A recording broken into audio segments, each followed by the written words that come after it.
Ano kaya kung mag-vlog tayo? Oo nga no, Monay, mag-vlog tayo. Ito ang gamit, oh. Oo nga, tara, mag-vlog tayo. Di ba mo ate si Papa nanonood na naman ng tango? Oo nga, lagi niya na rin yung pinapanood. Paulit-ulit lang naman yun, guys, eh. Tara nga, puntahan natin. Oo, tara, punta natin.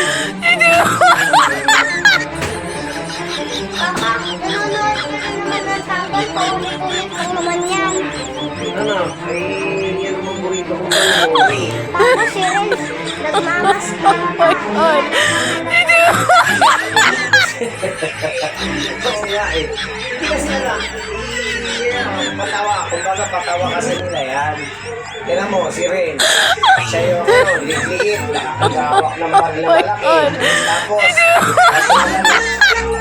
oo nga. Oo nga. Kagaya nga nung pumasok sila, di ba? Sabi niya dun sa kay Mayor.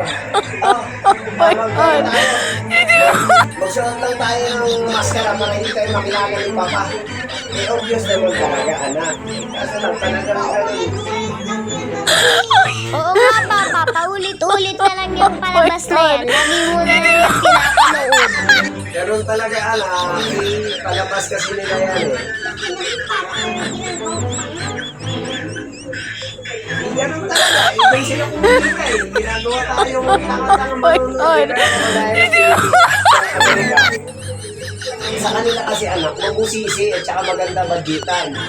Kaya dito kasi mga barat, kaya kahit na ano, ngayon na lang talaga Pilipino. Pero maganda siyang manood kasi nakakatuwa. Eh wala naman tayo ibang mapapanood, pero hindi naman talaga. Nanood na lang ako. Kasi, wala tayo magawa. Nanood na lang, di ba? Mas maganda pa sa cellphone, Papa. Ganun din, siya din panonoorin mo sa cellphone. Huwag ka manood ng ganun. Manood ka lang ng iba sa cellphone. Magtitiktok ako, gano'n. Opo. Sige, yung,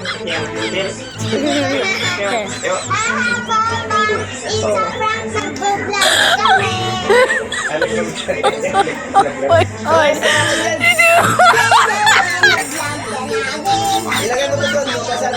Sumasayaw ka pa bakla.